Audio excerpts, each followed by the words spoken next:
दरअसल बात ये थी कि लाल कृष्ण आडवाणी, जो कि भाजपा के सबसे वरिष्ठतम सदस्य हैं, उन्होंने भाजपा के सामने ये शर्त रखी कि वो उन्हें प्रधानमंत्री पद का उम्मीदवार बनाए। लेकिन नरेंद्र मोदी बिगड़ गए। नरेंद्र मोदी ने सीधी धमकी दे डाली कि अगला प्रधानमंत्री पद का उम्मीदवार उन्हें ही बनाया जाए, और वो भी इसी महीने। ये सुनकर सब सकते में आ गए। खबर जैसे ही दिल्ली पहुंची, आनन फानन में भाजपा हाईकमान की मीटिंग हुई। नरेंद्र मोदी और आडवाणी दोनों के बीच सुलह करवाने का प्रयास हुआ और अंत में ये निर्णय लिया गया कि चुनाव लड़ने के लिए धन की व्यवस्था आडवाणी और मोदी में से जो भी करेगा, पार्टी उन्हें ही प्रधानमंत्री पद का उम्मीदवार बनाएगी। अपने 12 साल के गुजरात के शासन के दौरान नरेंद्र मोदी की मित्रता कुछ बड़े उद्योगपतियों के साथ थी, जबकि आडवाणी के साथ ये सुविधा नहीं थी। धन की व्यवस्था करने में नरेंद्र मोदी सफल रहे। अब उसके बाद घटनाक्रम धीरे धीरे बदलने लग गया। पूंजीपतियों ने भाजपा के सामने शर्त रख दी कि भाजपा को तभी धन उपलब्ध करवाएंगे जब नरेंद्र मोदी को प्रधानमंत्री पद का उम्मीदवार पार्टी घोषित कर दे। भाजपा को पूंजीपतियों के दबाव के आगे झुकना पड़ा और नरेंद्र मोदी को प्रधानमंत्री पद का उम्मीदवार बनाना पड़ा। आडवाणी नाराज होकर कोप भवन में बैठ गए। उसके बाद धीरे धीरे घटनाक्रम बदला। लोकसभा चुनाव प्रचार के दौरान मुकेश अंबानी ने देश में 22 चैनल खरीद लिए।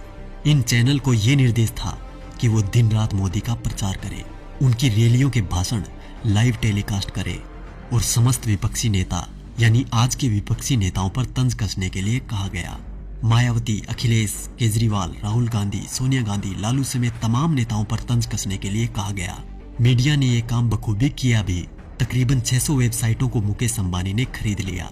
नरेंद्र मोदी ने 400 रैलियां की थी। इन रैलियों का खर्चा अपने 67 पूंजीपति मित्रों के द्वारा उठाया गया।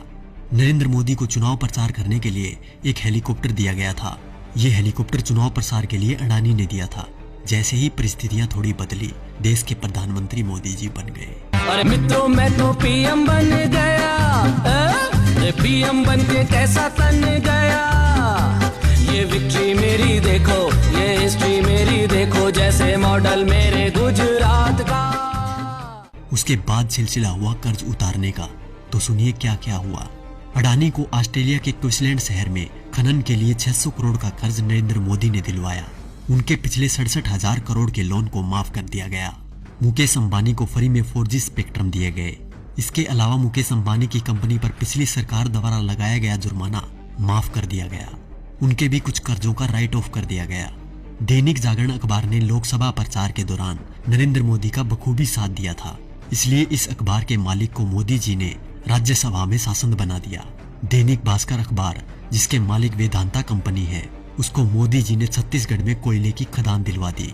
जी न्यूज, जिसने दिन रात नरेंद्र मोदी का प्रचार किया और आज भी कर रहा है, उसके मालिक सुभाष चंद्रा को भाजपा ने राज्यसभा सांसद बना दिया। और अब बात करें किसान और गरीब लोगों की, तो शायद उनके बारे में मुझे बोलने की जरूरत ही नहीं, क्योंकि सभी नेता कोई भी पार्टी का हो,